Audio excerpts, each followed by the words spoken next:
नमस्कार, आप देख रहे हैं मतंग न्यूज। तो आइए इस खास प्रोग्राम में आपकी खास मुलाकात के साथ आपको गांव शहर से लेकर हर क्षेत्र की समस्याओं, वहां के विकास कार्यों को लेकर रखते हैं अपडेट। तो चलिए आज हम आपको रूबरू कराएंगे एक खास खबर से।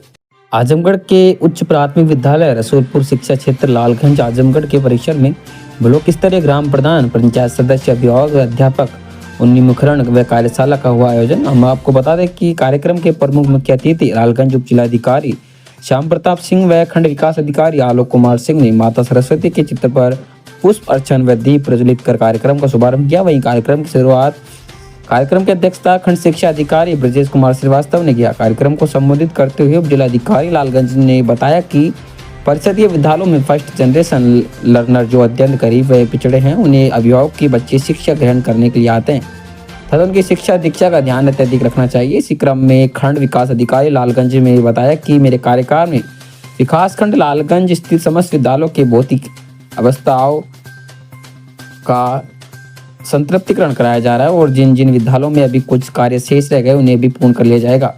खंड शिक्षा अधिकारी ने आए अतिथियों का आभार व्यक्त करते हुए शासन की विभिन्न योजनाओं जैसे डीबीटी, मध्याह्न भोजन योजना, फल वितरण योजना, निपुण भारत योजना, राष्ट्रीय आविष्कार परीक्षा योजना, परख योजना के विषय में विस्तृत रूपरेखा प्रस्तुत की। अतिथि द्वारा TML प्रदर्शनी का अवलोकन किया गया। वहीं विद्यालय परिसर का निरीक्षण किया गया। कार्यक्रम का संचालन डॉक्टर सत्यप्रिय सिंह ने किया। कार्यक्रम में उच्च प्राथमिक विद्यालय रसूलपुर एवं प्राथमिक विद्यालय रसूलपुर के छात्र छात्राओं द्वारा विभिन्न सांस्कृतिक कार्यक्रम प्रस्तुत किए गए। इस अवसर पर गंगा प्रसाद यादव, विनय सिंह, अतुल सिंह, संजीव, धनंजय सिंह, श्याम कन्हैया, उमेश तिवारी, शारदा, मीरा, राजकुमारी, तनुजा, ज्योति, मीनाक्षी, वंदना, सरोज बाला, धीरज, विश्राम जी तिवारी सहित सैकड़ों अध्यापक, ग्राम प्रधान व ग्राम पंचायत सदस्य उपस्थित रहे।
प्रत्येक वर्ष होती है और मैं अपने को बड़ा सौभाग्यशाली समझता हूँ कि विकास खंड लालगंज में पिछले 2 बार की कार्यशालाओं में मैं सम्मिलित हुआ। ये तीसरी कार्यशाला है जिसमें मैं सम्मिलित हो रहा हूँ।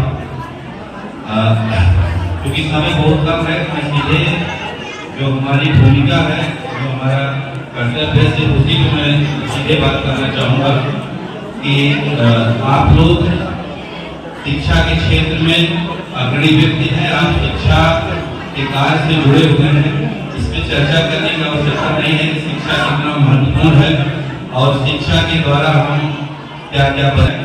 आप लोगों के साथ हम लोग लगातार प्रयास कर रहे हैं कि किसी भी विद्यालय में जितने शासन द्वारा निर्धारित मानक हैं वो अधूरे न रहे, जल्द से जल्द पूरा होगा।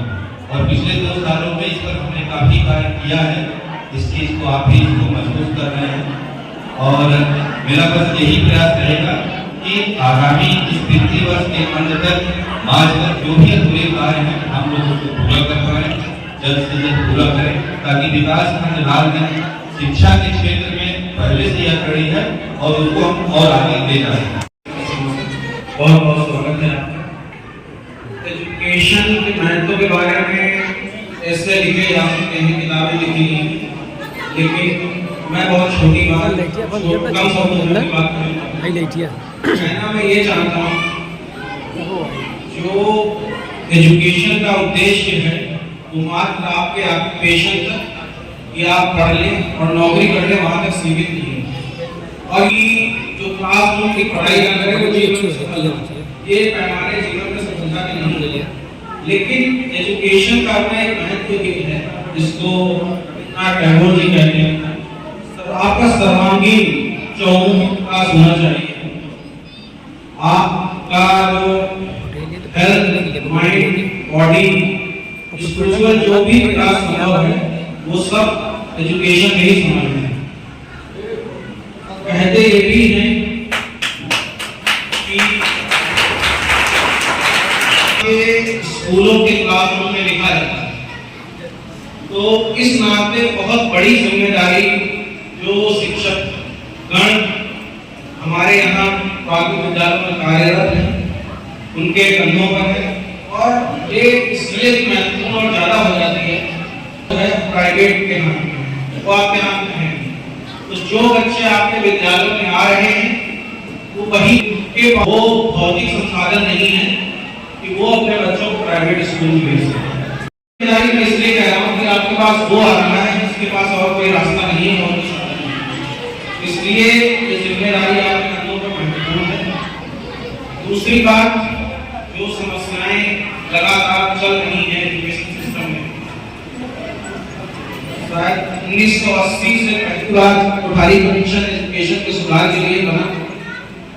तब से रिकमेंडेशन हुआ कि जीडीपी का किसी देश में अगर आपके बच्चों का प्रॉपर विकास होना है, इंफ्रास्ट्रक्चर तैयार होना है, ह्यूमन रिसोर्स जो है क्वालिटी का करना है, तो आसपास 6% जीडीपी का शिक्षा के क्षेत्र में खर्च होना चाहिए। आज भी शायद 2.5% या 3% के आसपास जीडीपी का एजुकेशन पे खर्च है।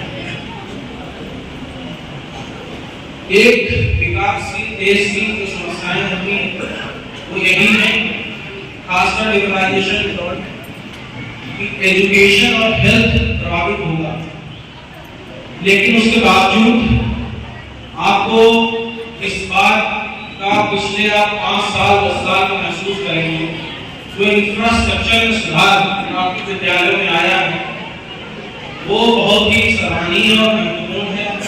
मैं इसके लिए डीओ साहब का बहुत धन्यवाद ज्ञापित करता हूँ कि उनके सहयोग से जो प्रधान गणों ने सहयोग किया और विद्यालयों के इंफ्रास्ट्रक्चर में जो सुधार आया कम से कम अब देखने लायक, बैठने लायक और क्वालिटी बहुत बेहतर हुई है। जहाँ तक ह्यूमन रिसोर्स का सवाल, आपको ट्रेनिंग्स नाक द्वारा दी गई है, आप निपुण लक्ष्य क्या होते हैं उससे बेहतर तरीके से शिक्षित हैं। जब प्रथम ने अपनी क्रिटिकल रिपोर्ट शुरू की कि आप लोग मतलब प्राथमिक विद्यालयों में हिंदुस्तान में अर्थमेटिक और जो लिटरेसी की नॉलेज है क्लास 3 के बच्चों की या 5th के बच्चों की, वो जो सामान्य रूप से क्लास 1 के बच्चे की होनी चाहिए वो भी नहीं। तो उसके अपने फिर हम लोग जो है फिलहाल जो धर्म पर जो निपुण लक्ष्य है वो जो एक क्रिटिसिज्म था उसी के सुधार के लिए किया गया। तो कहना मैं ये चाह रहा कि प्रक्रिया जो एजुकेशन सिस्टम में सुधार की चल रही है उसमें सबसे महत्वपूर्ण कड़ी विद्यालय है, और विद्यालय में सबसे महत्वपूर्ण कड़ी शिक्षक कार्यरत है।